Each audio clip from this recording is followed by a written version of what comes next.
Bom, muito boa tarde a todos, sejam todos bem-vindos mais uma vez à nossa casa. Nossa irmã Sueli vai dar continuidade hoje ao tema que são as propriedades do perispírito, e ela hoje vai começar por luminosidade, e a gente então vai fazer agora o nosso momento de reflexão, para então fazermos a nossa prece e darmos início ao nosso encontro de hoje. Vamos orar então. Assim, agradecemos, Mestre Jesus, a oportunidade que estamos tendo mais uma vez e pedimos nesse momento o auxílio do alto, dos trabalhadores da espiritualidade nesta casa, para que a nossa irmã Sueli, que fará uso da palavra, possa ser bem intuída, e com certeza o será, e que nós outros, assim, possamos apreender ao máximo todos esses ensinamentos que nos serão passados. Agradecemos mais uma vez pela oportunidade, que assim seja, Mestre Jesus, em seu nome e em nome de Deus Todo-Poderoso. Que assim seja. Sueli Machado.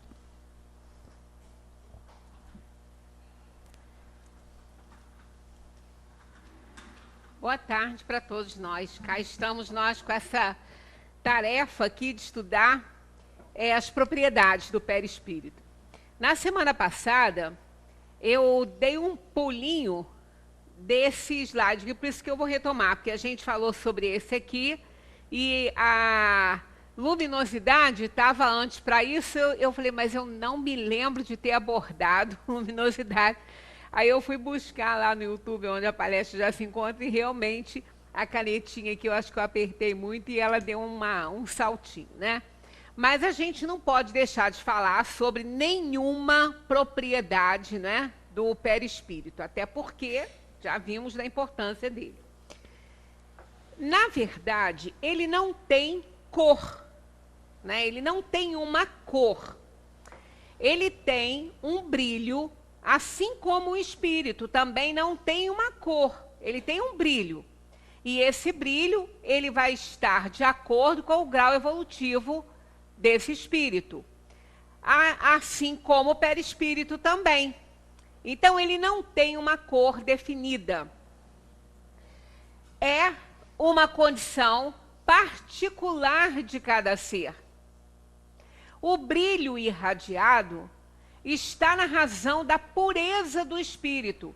Até a gente chegou, não abordando esse aqui, mas a gente chegou a falar sobre, quando estávamos abordando o espírito, sobre a questão da qualidade, não é, do brilho da alma, que vai lá do opaco, como os espíritos falam, ao brilho do rubi. Não que seja vermelho, não, assim, engrenar. É que é uma intensidade, né? Colocando o rubi como tendo um brilho intenso. Não está se referindo à questão da cor. Eu até pedi auxílio aqui à nossa amiga que é expert em francês, se ela via essa questão de coloração lá no original em francês, e realmente ela falou que não tem. Eu também não conheço nada de francês, mas uma coisinha ou outra a gente identifica pela similitude, né, por ser uma língua latina. Mas mesmo assim não tem mesmo essa parte de coloração, e sim brilho, brilho. Então, o brilho, ele está irradiado na razão da pureza do espírito. A gente deu o exemplo, na época, sobre um farol, né? Qualquer coisa que tenha, né, uma capinha, nossas luminárias em casa, né, nossos lampiõezinhos em casa. Se o vidro não tiver muito limpinho, não vai ter um poder de irradiação, não vai ter uma claridade muito legal. Tanto que quando às vezes a gente olha assim, parece que está meio escurinho assim o ambiente, a gente vai ver o lustre, né, que fica com aqueles insetinhos que ficam ali, uma poeirinha, né, no dia a dia a gente não está olhando o tempo todo para aquilo ali e acaba vendo que está, né, vai diminuindo a luminosidade. Então precisa de pureza, né? O perispírito precisa ter fluidos, né? Que os fluidos que o compõem precisam estar num estado maior de pureza para que ele tenha um brilho mais intenso, assim como o espírito, já que o espírito é que organiza esses fluidos que formam o seu, entre aspas, chamado corpo espiritual. Então, quanto mais puro é o espírito, mais puro também é o perispírito, são esses fluidos que o envolvem, e mais puro, né, logicamente, vai ser aquele brilho mais intenso, melhor dizendo. Espíritos inferiores vivem na obscuridade própria. E é importante a gente falar isso aqui, entender bem isso aqui, porque, ora, o universo, ele é iluminado pelas estrelas, só que há uma distância enorme, né? Nossa, nem incomensurável entre uma e outra, que não dá para aquele brilho. Tanto que o brilho do Sol para nós aqui chega 6 horas depois, né? Ele leva 6 horas para chegar aqui, esse Sol que a gente vê. Então, as constelações, os aglomerados estelares, eles são muito distantes. Então, obviamente que temos, sim, né, escuridão no universo. Ele é todo iluminado no sentido de termos estrelas, né, espalhadas por todo o universo. Mas elas são muito distantes umas das outras. Então, nós temos locais ali sem estar iluminado assim pela claridade delas, né, pela luz dessas estrelas. Mas não é essa escuridão a que os espíritos se referem quando eles dizem que eles estão na escuridão. Espírito não precisa do sol, da luz, da nossa luz, é diferente, eles têm luz própria. E não é essa, não importa, tanto que quando a gente fala sobre a questão da vela, né? Preciso iluminar aí o meu anjo de guarda, então vou acender vela. Essa vela é material, ela é simbólica. Ela não vai ter a menor influência na questão da luz dos espíritos, né? Isso é uma coisa deles, está aqui, é uma condição particular de cada ser. Cada um tem a sua luz de acordo com a pureza que carrega, com a transparência que carrega. Então, não é a luz do ambiente que vai iluminá-lo. Tanto que quando os espíritos são muito evoluídos, eles têm um brilho tão intenso que ofusca, né, os nossos olhos. E olha que os nossos olhos não aguentam claridade nenhuma muito mais forte, né? Quando às vezes a gente está num lugar bem escuro, né, com muita penumbra, muito escuro, se acenderem uma luz forte ou a gente sair do ambiente, né, nós vamos ter os nossos olhos afetados com isso. A gente vai ter que fechar, botar um óculos. Quando as pessoas ficam... Me lembro que aqueles mineiros que ficaram presos, né, lá embaixo, naquela mina que desabou, e aos poucos eles foram retirados, eles ficaram muito tempo lá. Todos eles saíram com óculos especiais, né, porque a gente não está realmente preparado para isso. Mas o espírito não tem esses olhos materiais, né? Eles não precisam deles para ver a luz, eles carregam a luz. Naquela passagem da transfiguração do mestre, lá quando ele se transfigurou e conversou ali com Elias, né, e que João Batista nem estava presente, né, porque ele não podia, né, ele não podia porque ele era o próprio Elias, então ele não podia estar ali. Então, quando o mestre começou a conversar com ele, ele se transfigurou numa luz muito intensa, segundo os seus apóstolos que ali estavam. E por quê? Porque ele ali, ele se transfigurou, ele se emancipou, e o que ficou visível ali não foi o seu corpo físico, e sim o seu perispírito, que era feito do elemento mais puro da terra.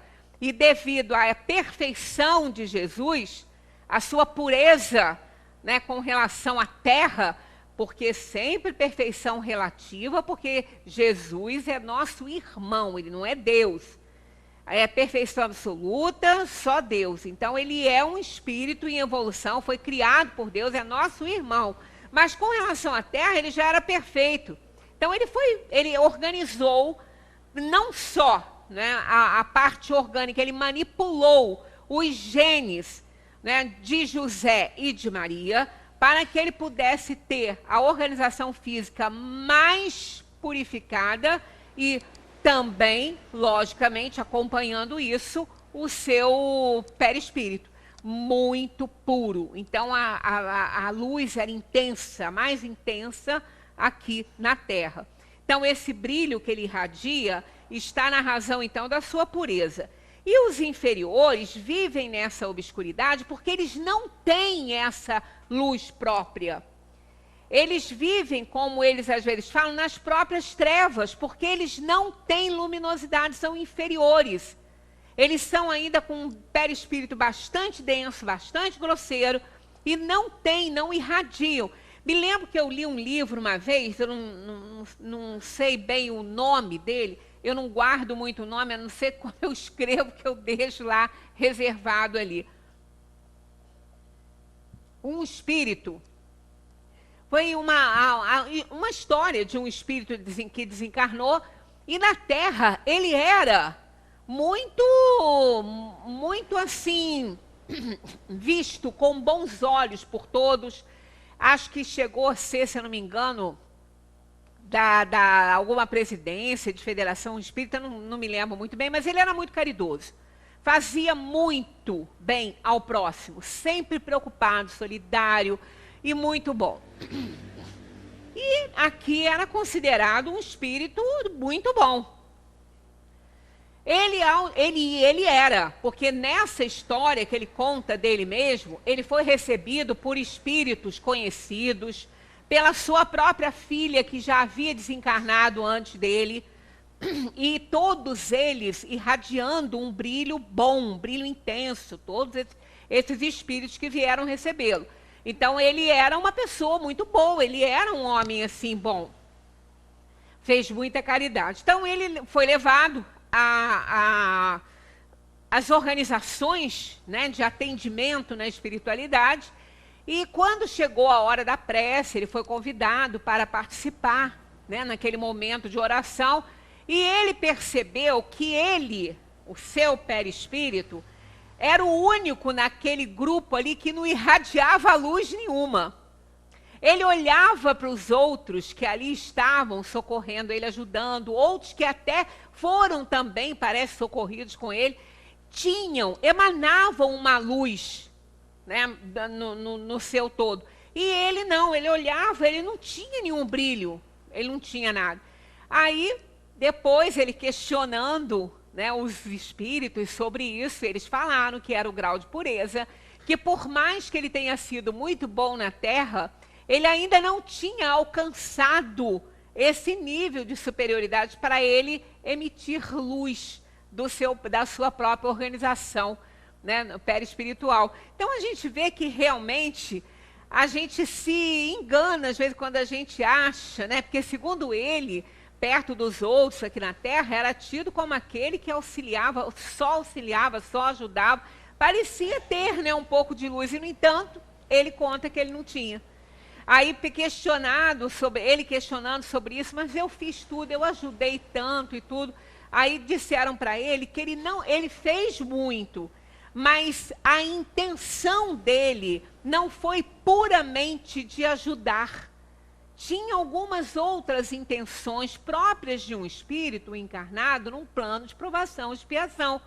Ele não era ainda um bom espírito, assim, na ordem, para não precisar mais, né, de estar num plano inferior como esse.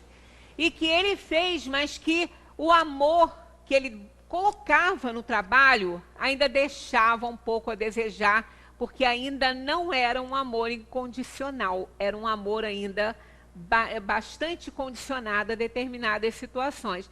E ele entendeu, e na análise que ele fez dele mesmo, ele viu que realmente isso era uma realidade.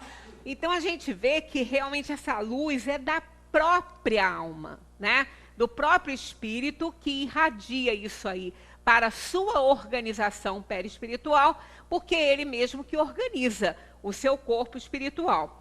E aqui também nós temos essa indicação que esse brilho é muito diferente, mas muito diferente do brilho que conhecemos aqui na Terra. Quando eles falam no brilho do rubi, foi só para dar uma ideia, mas não chega nem perto. É um brilho diferente desse.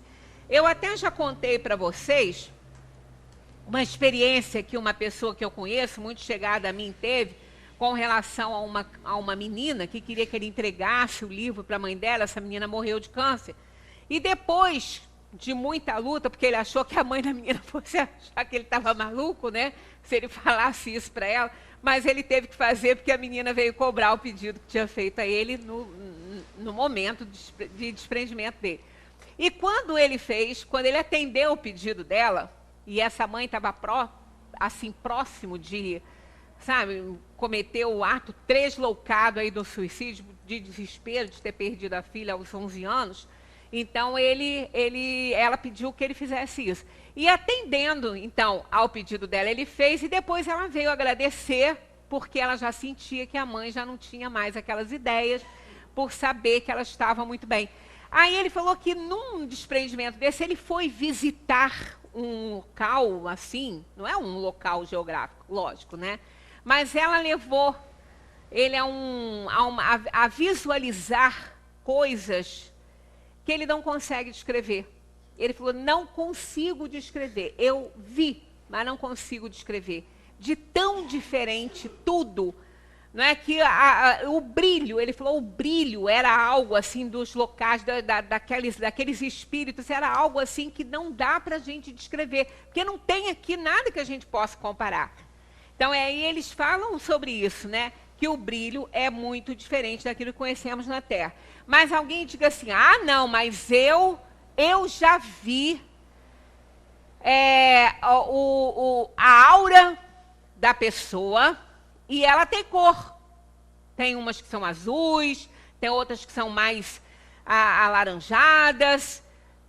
Não é uma cor que pertença, que seja uma propriedade do perispírito. A aura não é o perispírito. Ela não é. Ela é um campo de energia desprendido por esses fluidos que envolvem o espírito. Ela não é o perispírito. Aura é exatamente aquela irradiação do perispírito, que às vezes ela tem uma cor ou outra e modifica, e ela fica como se fosse algo que tivesse, né, uma lâmpada que estivesse rodando, aquela com várias luzes de várias cores, que roda e que vai passando e que vai mudando as cores assim, por causa da sintonia que muda instantaneamente, simultaneamente pelo pensamento. Então, sintonias diferentes, elas vão mudando as cores da aura, daquele campo energético que é emanado desses fluidos do perispírito, mas ela não é o perispírito. Então, as cores não são dele. O brilho, sim, mas as cores, elas são provenientes do estado mental em que o espírito está. Então, como o perispírito ele é tecido por essas correntes eletromagnéticas, ele vai, então, né, exteriorizando na sua aura, que tem um campo assim mais ovalado, né, quanto que a gente vê nos desenhos e tudo. E a gente pode até observar isso naquela coroinha, né, em cima dos santos, dos espíritos, aquilo, a aura desses espíritos. Então, um espírito superior, quando ele se apresenta para ser visualizado, né, pelos médiuns, videntes e tudo, ele, quanto mais evoluído ele for, maior é aquele campo eletromagnético que ele vai emitir, mais extensa é a sua aura. Exatamente é esse poder de extensão da luminosidade que os espíritos purificados têm, né? Então, está sempre de acordo com isso. Então, essa luz, ela não tem uma cor como propriedade. Não, esse é vermelho, aquele é azul. Não. As cores que são encontradas, visualizadas por vidente na aura de alguém, está representando, exteriorizando estados mentais, e não são cores fixadas nessa organização, né, fluídica que compõe aí o perispírito. Aqui a gente já falou sobre isso, porque eu falei que eu pulei aquele slide ali, né? Então, vamos para o próximo, que é a visibilidade também foi falado, para a tangibilidade, que é o que ficou para hoje. Então, olha só. Com o suporte ectoplásmico, pode se tornar tangível no todo ou em parte, podendo ser visto e tocado. Todas as aparições são necessárias, claro.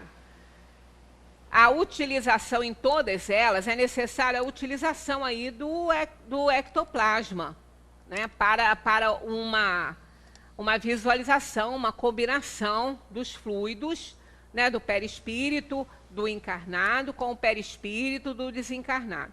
Mas quando há uma necessidade dele se tornar mais tangível, a ponto da gente sentir realmente o corpo, né, do espírito, mas isso é possível? É possível sim. Mas não vão atrás de tudo que vocês estiverem lendo na internet sobre materialização de espíritos, não, porque a maioria esmagadora é fraude. Tá? A maioria esmagadora é fraude. O fenômeno existe, ele pertence realmente, né, a essa gama de fenômenos espirituais e manifestações dos espíritos, mas são muito raros. Mas existem em alguns centros de socorro espiritual, elas acontecem verdadeiramente. Nós temos aí o doutor Paulo César Frutuoso, que é aquele médico que ele vem a Friburgo de vez em quando, ele faz parte da AME, ele faz palestras, ele tem vários livros escritos por ele, onde ele teve a permissão de documentar e fotografar experiências de materialização no grupo Frei Luiz, em Jacarepaguá. Esses fenômenos acontecem lá, né? Mas principalmente no início, lá na época de Kardec, havia fenômenos verdadeiros, sim, mas a maioria não foi. Tanto que as próprias mesas girantes, os fenômenos das mesas girantes, Kardec desmascarou vários. Antes, ele chegava no ambiente, ele analisava, ele olhava debaixo da mesa, quem viu o filme pôde ter uma noção, ele verificava tudo. E ele trabalhava numa contabilidade, um teatro, em que ele teve a oportunidade de observar a preparação para aqueles espetáculos públicos. Não só de materialização, quanto também de movimentação e aporte de objetos, onde também se usa essa substância ectoplasmática. Então, ele teve essa oportunidade de observar. Inclusive, alguns fenômenos que foram até estudados por alguns cientistas na época, depois foi descoberto que era fraude também. Eles não tinham muitos recursos para poder fazer essa observação com certeza, né? Então, muitos foram dados como verdadeiros e não eram.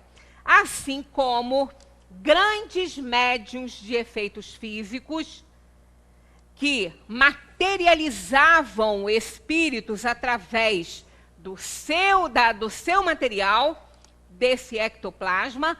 Esses médiuns realmente eram médiuns de materialização, mas alguns chegaram até ser presos por fraude.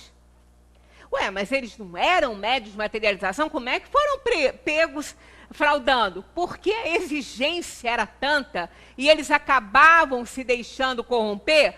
Porque isso não tem muito aliás, não tem nada a ver com a moralidade do médium. Fenômenos mediúnicos estão ligados à organização física. E esse, mais do que qualquer outro, precisa da quantidade de matéria ligada à organização física para que o espírito possa se tornar tangível. Então, é material do médium. ele é produzido nas células do nosso corpo. Neurônios nas células do fígado. Alguns estudaram e viram que isso não está provado cientificamente. A ciência não provou essa existência de ectoplasma, ele não foi analisado. Mas nos grupos internos interessados nisso, sim. Né? Porque para a ciência aceitar isso aí, ela vai ter que aceitar uma gama de outras coisas, sendo puxado por isso aí. Então, ele não está. Tanto que aqui, ó, a gente vê ectoplasma é uma substância fluídica que flui do corpo do médium, apto a produzir fenômenos físicos, principalmente a materialização. Por que principalmente? Porque todos os outros utilizam o ectoplasma, mas mais do que a materialização, não. Ela precisa de uma quantidade imensa de ectoplasma, de material do corpo físico. Não é provado cientificamente pela ciência, porque não quer. Porque isso aí, né, as experiências estão aí para serem comprovadas. Nesse livro, A Face Oculta da Medicina, que o Frutuoso fala, ele mostra tudo, ele fala sobre tudo, tem algumas fotos de materializações dos espíritos, inclusive aquele médium que foi assassinado lá naquele centro, né, aquele médium que ele era o médium melhor que eles tinham para essa parte de liberação de efeitos físicos, de liberação de ectoplasma para efeitos físicos, ele chegou a ser observado com uma diminuição do tamanho dele, inclusive tem na história de estudos da ectoplasmia, membros do médium ali que eles não ficam muito visíveis, porque o material também é utilizado. Depois, todo esse material que serve, né, que é utilizado na materialização dos espíritos, volta para o médium, porque isso é dele. Tem que voltar para ele. Senão ele fica doente e pode morrer. Então, são fenômenos raros. Não quer dizer que um médium de efeito físico seja mais evoluído que outro, seja uma pessoa especial. Ele é especial nesse sentido. Ele tem uma capacidade grande de liberar material dele, mas isso não dá a ele superioridade moral, não. Não dá. Isso é um fenômeno físico. Assim como nenhuma manifestação mediúnica, por maior que seja, melhor que seja, ela não está ligada à moralidade do médium. O que está ligado à moralidade do médium é a qualidade dela. Né? A qualidade dela. Nós tivemos aí um exemplo há pouco tempo, né, do João de Deus, demonstrando isso. Ah, mas ele não produzia fenômeno nenhum? Não sei. Não sei, eu não conheço, não fui lá, não sei. Mas poderia produzir sendo imoral? Poderia. Porque isso não está ligado à moralidade do médium. Tá? O que está ligado à moralidade do médium é a qualidade dos espíritos que ali estão se manifestando através daquele médium. Porque se o médium for imoral, espíritos bons não vão. Ah, mas e os resultados? Os resultados podem acontecer independentemente dele, e sim da pessoa que lá foi buscar uma ajuda. Porque espíritos bons tem em qualquer lugar. Mas não se manifestam através de médiuns imorais. Mas podem neutralizar a ação de um médium imoral e de um espírito também imoral através desta mediunidade e socorrer aquelas pessoas que lá estão, neutralizando aquela ação toda e oferecer a eles o que eles foram ali buscar, se fosse do merecimento de cada um. Então, sempre pensando sobre isso, que a pessoa fala assim, ah, é uma pessoa superior, né, que pode doar essas coisas para materializar os... Não, não é não.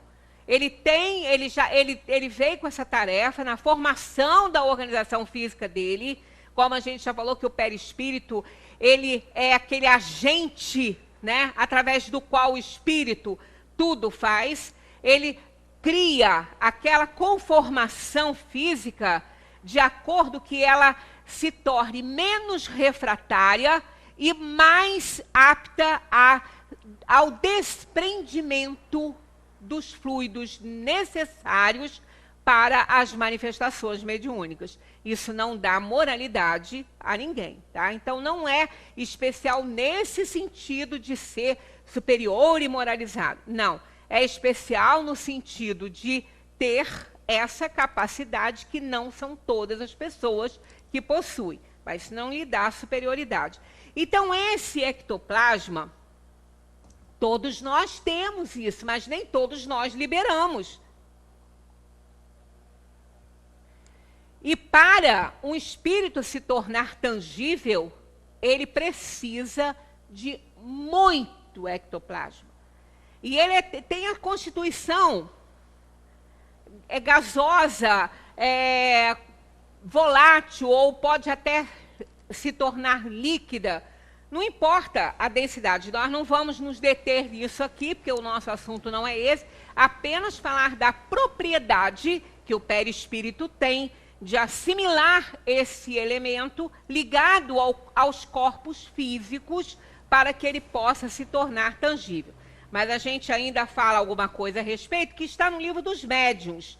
Então, isso é um fenômeno verdadeiro. Tá aqui, ó. Em geral, apresentam-se sob uma forma vaporosa os espíritos materializados. Em geral, apresentam-se sob uma forma vaporosa e transparente, às vezes vaga e imprecisa.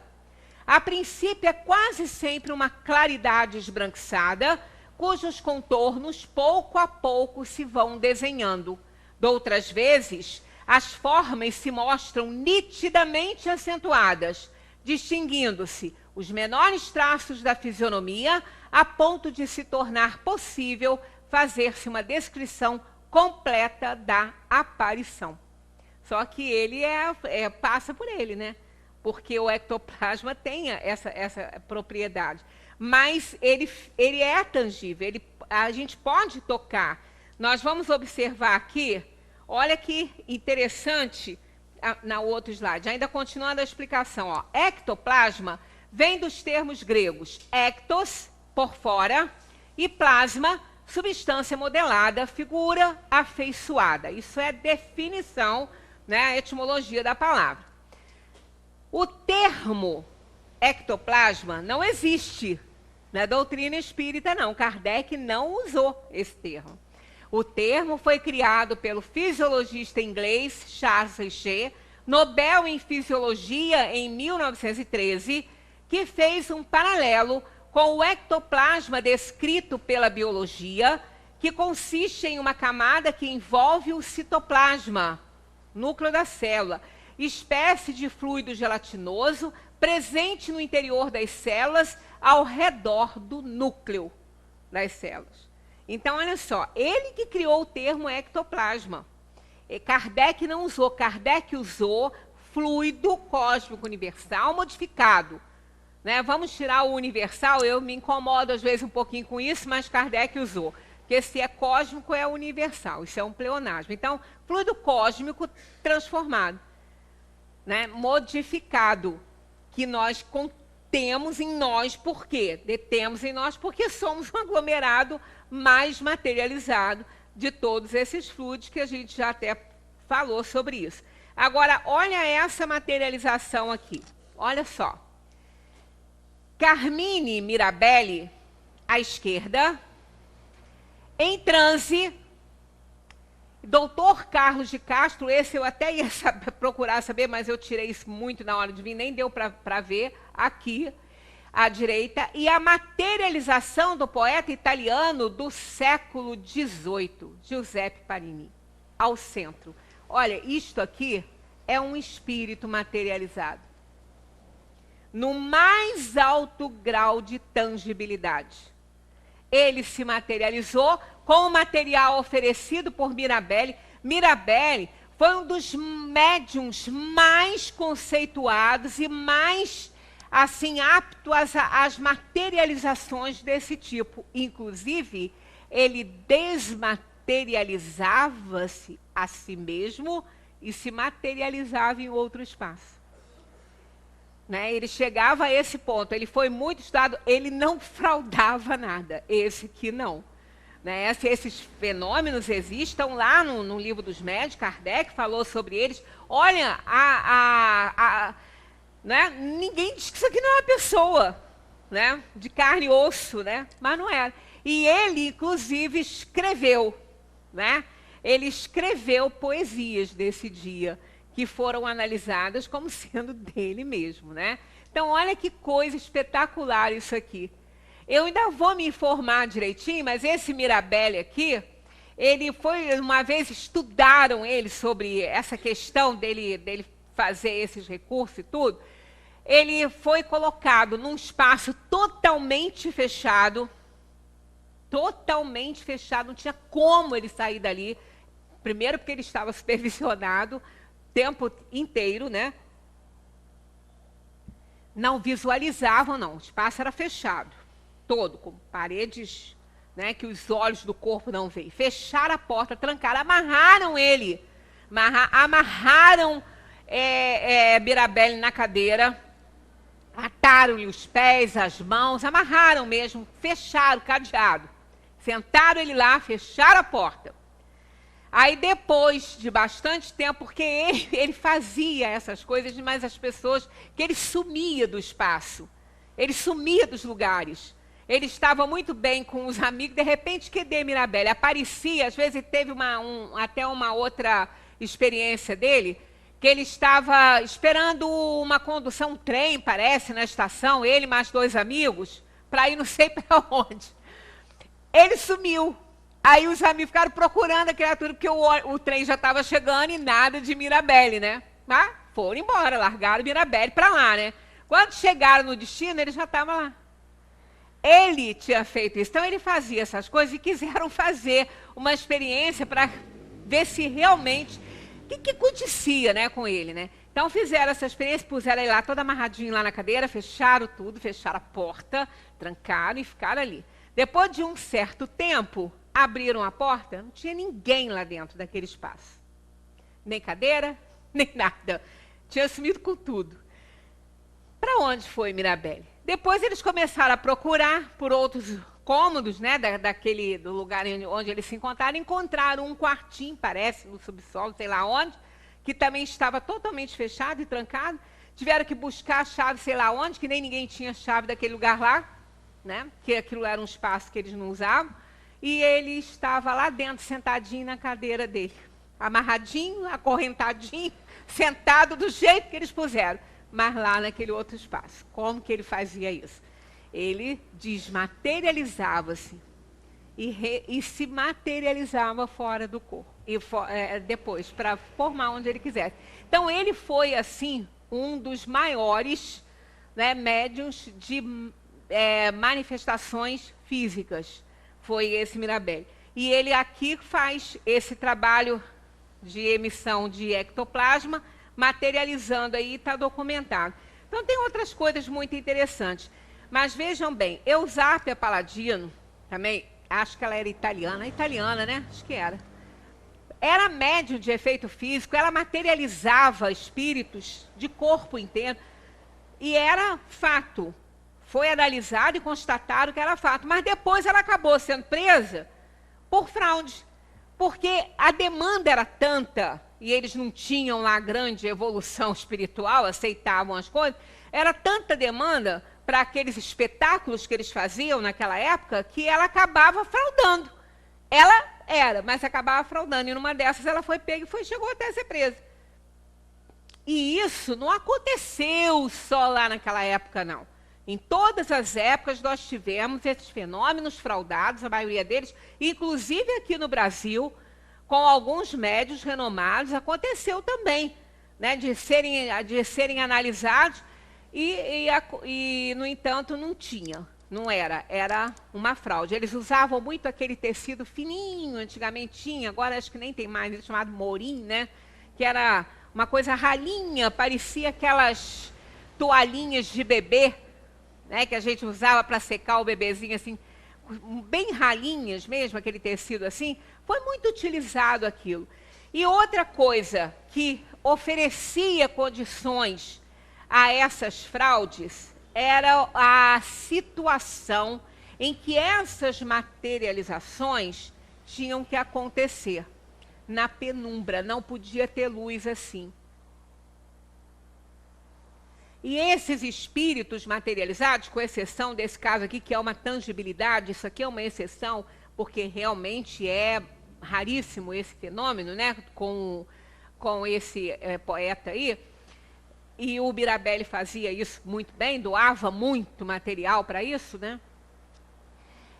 Era feito da penumbra porque a luz branca, ela queima o ectoplasma. É extremamente prejudicial, ela destrói esse material. E o médium fica deficiente depois desse material, necessário à sua saúde. Então, é uma luz muito, mais a luz vermelha, né, pouca assim mesmo. Então, eles não podem ser manipulados, porque contamina aquele material que retorna para o médium. Tanto que eu até já comentei aqui com vocês, que nós recebemos aqui na nossa casa uma visita do centro lá de Vila Velha, que tinha um médium de efeitos físicos, Julinho, já desencarnou, e conversamos muito, eu ainda conversei bastante com ele, perguntando algumas coisas, né, porque sempre querendo aprender mais alguma coisinha. Então, eu perguntei a ele por que em determinados momentos eu sentia um forte cheiro de éter nele e em outros não. Então, se ele tivesse com éter no corpo dele, todo mundo ia sentir o tempo inteiro. E não. Nós sentíamos, não foi só eu, outras pessoas também, em determinados momentos. Fora isso, a gente conversava com ele, abraçava, ele não sentia cheiro de nada, mas em determinados momentos exalava éter que todo mundo sentia o cheiro. E eu fiz essa pergunta a ele e ele falou, olha, muitas vezes a gente não tem muito controle da saída do nosso material. E ele tinha uma facilidade muito grande de materializar coisas. Ele falou, então esse material se solta, se desprende da gente, se contamina com o ambiente pelos pensamentos ruins.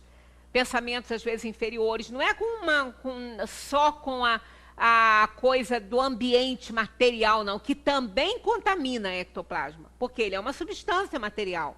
Ele também pode se contaminar, igual que essa água aqui se contamina, se ficar exposta, né, com cheiro de alguma coisa e tal. Então, ele falou, quando isso acontece, eu já tive momentos em que eu adoeci um pouco com isso. Então, a equipe espiritual que trabalha auxiliando ele nessas manifestações e nesse processo mediúnico dele, que isso não é uma coisa que a pessoa pode acabar com isso, não quero mais, isso não é bem assim, é o corpo que não retém o fluido.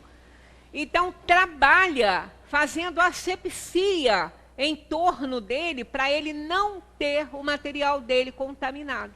Do contrário, poderia ele ficar doente. Então, isso por isso a gente por essas e outras, a gente vai vendo que esse fenômeno é raro. Aí, vocês podem fazer a mesma pergunta que eu também faço e que, às vezes, quando a gente está conversando com outras pessoas, faz, qual é a utilidade disso? Para que, então? Para que se faz? Já que é raro, isso vai ter para quê? Para provar que o espírito existe? Isso a gente não precisa disso, para provar que o espírito existe, não. Eu escutei isso do Dr. Paulo César, Frutuoso mesmo, numa das palestras dele. Qual é a utilidade? A utilidade, aquela de só menos importância, é dar a conhecer a ciência sobre esses fenômenos, se eles quiserem estudar.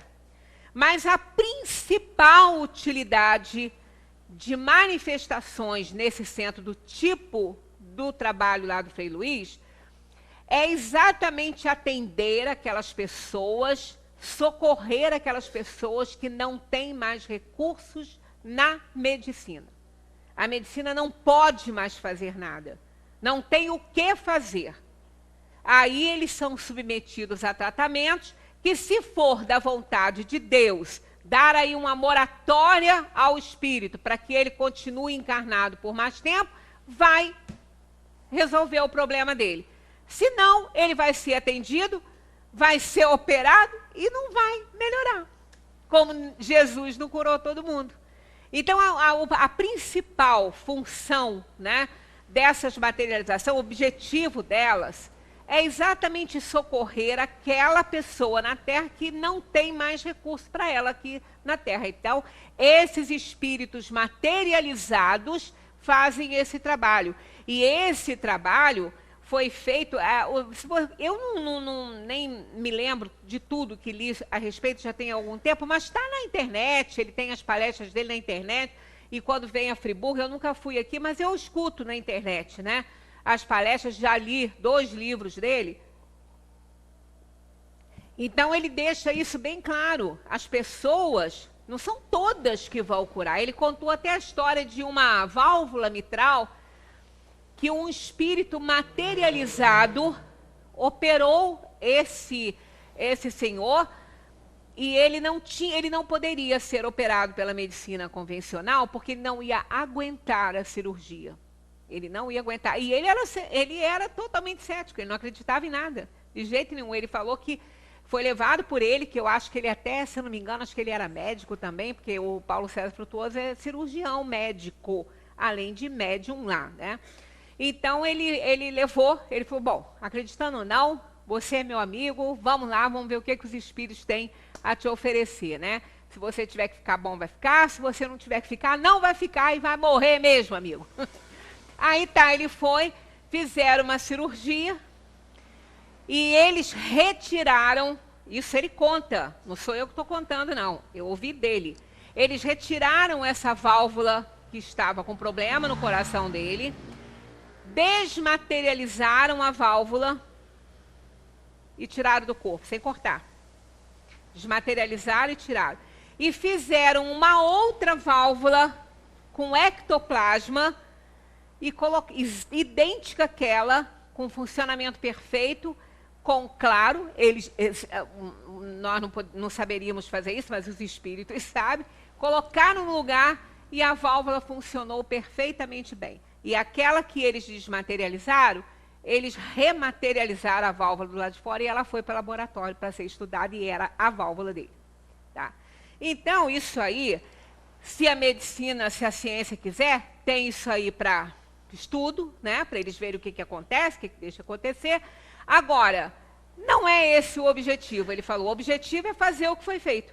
É dar àquela pessoa a oportunidade de continuar aqui na vida, porque houve aí uma permissão, ou melhor, não houve um impedimento de Deus, ele tinha mais coisa para fazer aqui ainda, foi dada a ele uma moratória aí, através da ação desses espíritos materializados. Então, o que a gente deixa bem claro é isso. A maioria que vocês vão encontrar é fraude, inclusive até de médiuns verdadeiros, que chegaram a cometer fraudes nesse fenômeno aí de materialização. Bem, a expansibilidade também é uma propriedade do perispírito. É indivisível, mas pode expandir-se conforme suas condições, ampliando o seu campo de sensibilidade. Permite o contato com outro perispírito, gerando a comunicação mediúnica. Então, esse perispírito, ele se expande, ele libera fluidos, entra em contato com os fluidos dos espíritos desencarnados para que o processo mediúnico aconteça, as materializações aconteçam, né? Então, ele aumenta de tamanho, né? Ele pode se expandir.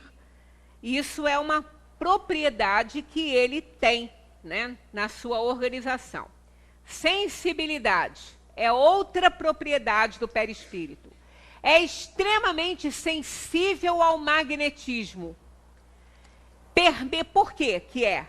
Porque ele tem matéria, né? Ele é feito, ele é tecido de correntes eletromagnéticas. Então, é material igual. Ele é sensível ao magnetismo. Permite absorver, assimilar e transmitir o fluido espiritual, que é o processo do passe. Então, no passe acontece isso. Nós doamos fluidos do perispírito. Nós doamos elementos, magnetismo, que existe no corpo físico e também na organização perispiritual, porque ele é semimaterial. O espírito em si não tem, mas o perispírito tem. Né? O perispírito tem ectoplasma também. Por quê? Porque tem ainda um pouco de matéria, ainda que num estado vibratório altíssimo, totalmente diferente daquele da organização do corpo físico, que é em baixa frequência, e não pode fazer nada nele, né? Modificação nenhuma, a não ser com um bisturi de um cirurgião plástico. Mutabilidade é suscetível de modificar-se no que se refere à sua estrutura e forma. A gente já falou sobre isso. O perispírito, ele pode modificar-se pela vontade do espírito numa aparência totalmente diferente da que ele tem. É assim que médiuns se transfiguram em determinadas comunicações. É assim que um vidente pode olhar para uma pessoa e ver nessa pessoa a imagem, o semblante de alguém que já desencarnou. Aí ele fala assim, seu pai ou sua mãe está com você. Ou ele está vendo no próprio semblante do médium essa transformação feita, ou então ele está vendo uma emanação do fluido, combinado com o fluido do desencarnado, formando aquela imagem ali pela mutabilidade do perispírito. E outra coisa, aquilo que eu já até comentei com vocês, o fato de um perispírito estar com uma aparência de um parente nosso, não significa que é ele não. Por causa dessa propriedade aí, ó, mutabilidade. Ele pode pegar no nosso arquivo mental a imagem daquele ser no nosso arquivo mental e colocar nele. Pela plasticidade e mutabilidade. E dentro dessa questão também, olha só, quanto mais evoluída for a criatura, mais delicada é a sua forma. E quanto mais primitivo é o espírito, mais grosseira é a sua forma. Então, quanto mais inferior, mais grosseiro ele vai se apresentar. Alguns até com uma aparência animalesca, que é a zoantropia, que a gente já falou aqui. São perispíritos deformados na aparência de animais. A licantropia, né, os lobos, né, os lobisomens, são perispíritos transformados, que as pessoas veem, aí acham que ele está tendo visão. Alguns sim, né? Alguns não estão vendo nada e vão atrás dos outros, falando e dando a conhecer também que viram, têm acesso às lendas todas, mas algumas pessoas, inclusive super idôneas, que falam, não, eu não estou doida, eu vi mesmo. E era um lobisomem. Então viu o quê? Um espírito transformado. Viu o espírito através do seu perispírito transformado por ele. Né? A mutabilidade, pela plasticidade, ele tem essas propriedades de fazer transformações, né, na sua organização. Então, quanto mais primitivo ele é, mais grosseira, portanto, é a sua forma. Mais pesado ele vai ser, mais dificuldade ele vai ter, inclusive, para fazer a sua entrada em determinados ambientes fechados, porque ele tem essa dificuldade. Não que ele não passe, por mais pesado que seja, ele passa, mas ele não sabe. Né? Então, ele pode ficar do lado de fora, achando que ele não precisa entrar. Odor.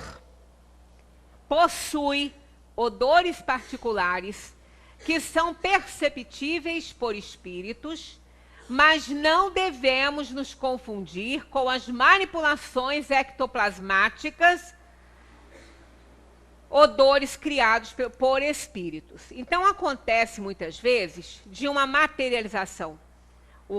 O ectoplasma pegar odores daquela manifestação que está sendo feita, daquela materialização que está sendo feita em determinados momentos.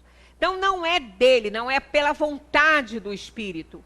Muitas vezes, um médium sensitivo, quando se aproxima de alguém que está com um espírito recém-desencarnado no seu campo ali energético, ele pode sentir odores que não pertencem àquela pessoa.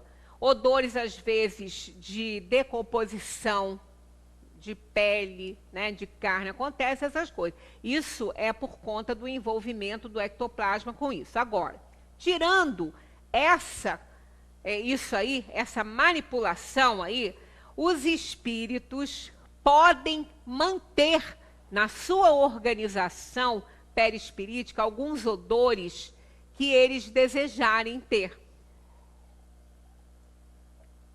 Principalmente quando eles se aproximam da gente. É comum, às vezes, uma pessoa no ambiente de casa entrar num ambiente, num dos cômodos da casa, e sentir o perfume daquela pessoa que desencarnou e que vivia naquele ambiente que ela conhecia, que lhe era ligada afetivamente, sente o perfume dela.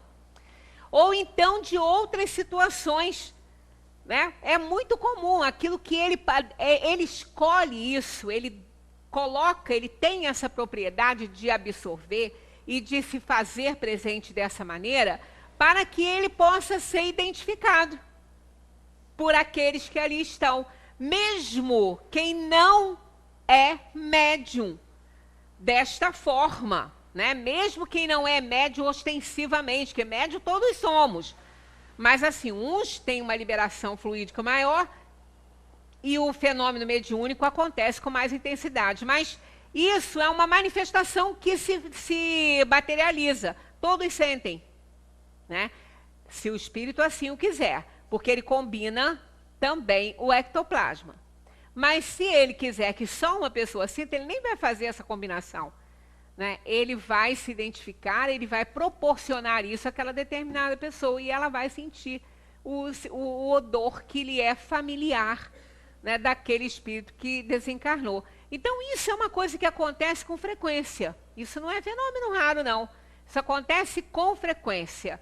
Outro dia mesmo eu cheguei na casa de um parente, aí tinha lá até esse meu parente que teve que tem esse tipo de mediunidade de se desprender, que aconteceu com a menina, né?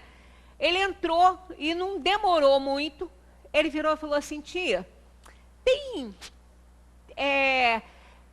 alguma coisa aqui? Você abriu alguma coisa lá no quarto com o perfume do meu tio? Ela falou: não, nem fui lá, estou na cozinha, eu não tenho mais nada aqui do seu tio, eu já fiz doação, eu não tenho mais nada, nem roupa que possa ter o cheirinho dele, eu não tenho mais, que eu fiz doação de todas as coisas dele. Ele falou assim: então ele estava por aqui, porque o cheiro da lavanda dele estava forte aqui na sala, né? E a gente sabe que ele anda por lá mesmo, então eu não senti, não. Eu cheguei bem depois, aí ele falou: não, eu senti, mas já não tem mais. Então isso é uma propriedade também do perispírito, que às vezes passa despercebido para a gente, né? Mas é fato e acontece. Na semana que vem, que a gente já está ali no alcance da hora, na semana que vem nós vamos falar sobre temperatura. Temperatura do corpo espiritual. Tem porque ele também tem matéria, né? Ele é semimaterial. E dependendo do estado do espírito, da sua, né, de estar recém-desencarnado ou alguma coisa assim, ele acha que ele ainda está vivo. Então, ele pode falar que ele está com frio, ou o espírito, na hora de se comunicar, às vezes ele fala que ele está com frio. Às vezes está um calor enorme e ele está sentindo frio. Porque o calor, a temperatura, não é do ambiente, é dele. Então, a gente vai partir desse aqui e ainda nós vamos falar sobre as funções, né, tão importantes aí, 2 funções tão importantes do perispírito. Muita paz para todos e até semana que vem, se Deus permitir aqui a nossa presença.